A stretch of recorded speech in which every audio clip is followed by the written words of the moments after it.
Okay, so anyways, back to the hellish domain. Now I told you that that domain that's outside of knowledge, you could think about that as the underworld, or you can think about it as nature, the negative element of nature in particular. And so I mentioned that one element of that is hellish, and that's exactly what the movie explains next. It does exactly that. We go back out to this domain that Scar, the adversary, or the negative king, that's another way of looking at him. This is the domain over which he rules. You can see him there surrounded in fire, same idea as the hyenas surrounded by fire earlier, although this is green fire and smoke, which I think is even worse. And this is where the movie starts to draw on essentially Nazi symbolism, at least the symbolism of totalitarian states. And you think about a totalitarian state, you think about the Nazis and their goose stepping, and what's happening is that every single person in the military becomes an identical unit, right? They're all uniform, and they're all, in some sense, imitating the dictator in an absolutely perfect way. And so the dictator wants to impose strict uniformity on the entire population. That's order. Order. And one of the things we've discovered that's really interesting is that disgust sensitivity is associated with orderliness, and that's associated with conscientiousness. And one of the things about Hitler was that he was very disgust sensitive, and a lot of his hatred for non-Aryans. So imagine inside the Aryan box, it was all uniform. Outside, it was all parasites and predators. And that was a manifestation of disgust, not of fear. It's a whole different thing. And if you read Hitler's Table Talk, which is a collection of his spontaneous dinner speeches from 1939 to 1942, it's a very interesting book. You see that his metaphor for the Aryan race was a body, a pure body, unassaulted by parasites or predators, and that he was trying to erect a border around it to keep all of that away. So it's an immunological disgust-like metaphor. And there's some recent work that was published in PLOS One about 3 years ago showing that, a brilliant study, should have got much more attention, showing that if you went around and sampled political attitudes in different countries, or even within the same country, what you found was that the higher the prevalence of infectious diseases, the higher the probability of totalitarian political attitudes at the local level. And you can imagine, well, what happens if there's infectious diseases is you want to put borders around everything. You don't want free movement between ideas or people, because that's partly how the disease spreads. You're going to have much more strict sexual rules, for example, because that's a great way for diseases to be transmitted. And before Hitler went on his rampage against the non-Aryans, he cleaned up all the factories. Like, he went in there and fumigated them. It was part of the law. And he went on a public health campaign to get rid of tuberculosis, and he got rid of the bugs in the factories as well. And he used Zyklon B. That's an insecticide, and that's the gas that he used in the gas chambers eventually. So first it was the bugs in the rats, and then it was then it was euthanasia. That was the next move, and forced euthanasia. And the rationale for that was compassion, by the way, just so you all know. It's merciful to put these people who are burdensome to themselves and their families and the state, who are living second-rate lives. It's merciful to euthanize them. And that was a huge campaign in Germany. It was after that that the more racial purifications began. And so that's the disgust thing. That's unbelievably important, because lots of times people think that conservatives are more anxiety sensitive than liberals, and that's why they're closed in terms of their ideas. But that doesn't look right. First of all, conservatives are less neurotic than liberals, although the effect isn't that big. So it doesn't look, and they actually are, they score higher in measures of well-being. The most unhappy people are liberal men, by the way. But, people are often accused, if they're conservative, of being fearful, and that's why they, suppress other people's viewpoints. But that doesn't look right. It's low openness and high orderliness, and that looks like it's associated with disgust, and that looks like it's associated with something called the extended immune system, which is the proclivity of people to keep themselves away from potential sources of contamination.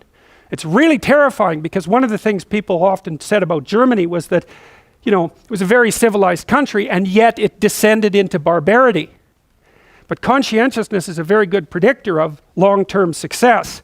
And so you could say, well, conscientious societies are more civilized, but they're also more orderly, and that makes them more disgust sensitive. And so what it might have easily been in Germany was that it was an excess of civilization rather than its lack that produced exactly these consequences. And that's a far more frightening proposition, and one that's, I believe, much more likely to be true. Hitler bathed 4 times a day.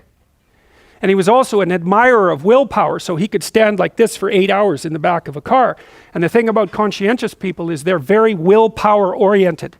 And so if you're unfortunate enough to be sick chronically in the house of someone who's conscientious, especially if it's a mental illness, you're more likely to relapse, because the conscientious person is going to be judgmental, and they're going to say to you, if you're schizophrenic, they're going to say, well, if you just organize yourself and get up in the morning and try a little harder, you could overcome this, which is of course true, except you can't because you're schizophrenic.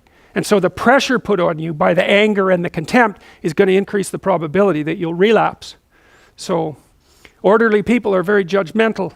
And you know, orderliness is very highly associated with things like anorexia. And the anorexic is basically someone who's so disgust sensitive that they become unable to tolerate their own body. And they see it as a source of corruption and imperfection, which of course is exactly right. It is. And it's a very difficult thing to maintain order around. So anyways, so what happens out here in this terrible domain where Scar rules is that things turn into a totalitarian state. You know, and he's presented here as a Nazi-like leader. And see, there's another thing that's really interesting that's even deeper than this from a mythological perspective. I don't know if I can even go into it.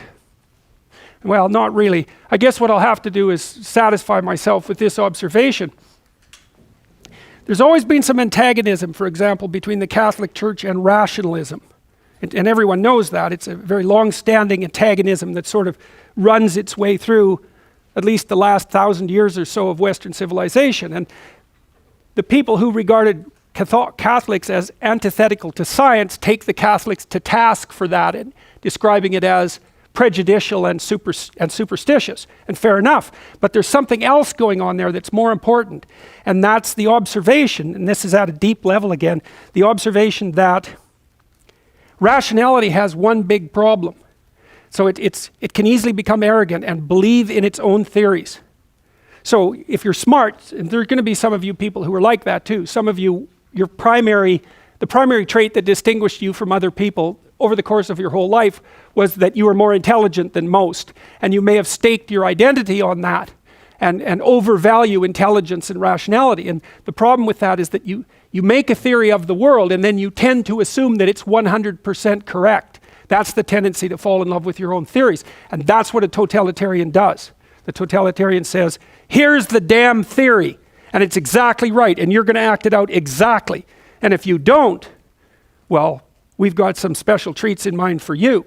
And one of the most terrible things that I encountered while reading about totalitarianism, and this was even more true of the Soviet Union under Stalin, was that the true believers, and there were many of them, were in a terrible position because according to their own doctrine, they're already involved in the process that was going to bring utopia to mankind.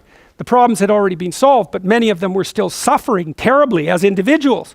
But if you're a totalitarian believer in utopia, your own suffering becomes heretical, right? Because your suffering is an indication that the damn theory isn't correct. And so then you're in a terrible position because you either admit that the theory isn't correct and fall apart because of that and maybe face terrible punishment as well, or you have to separate yourself from your own suffering and lie about it fundamentally. And of course, that's exactly what happened in places like the Soviet Union, where everyone lied about everything all of the time, to themselves, to their family members, to their friends.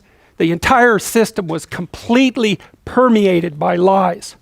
And so you get this terrible place that Scar's the ruler over, which is totalitarian and brutal and murderous and resentful and deceitful and arrogant all at the same time. And that's brought about. So the Columbine guys, for example, when they're justifying their murderousness and their plans to shoot up the schools, they keep making reference to the fact that people had slighted them, for example, you know, and insulted them, and they were alienated. They weren't bullied exactly the way the press made it out. I don't know if they were bullied any more than people usually are in high school, but they took their alienation personally and regarded that their isolation from common humanity as indication of the pathology of everything. And then they went out to destroy.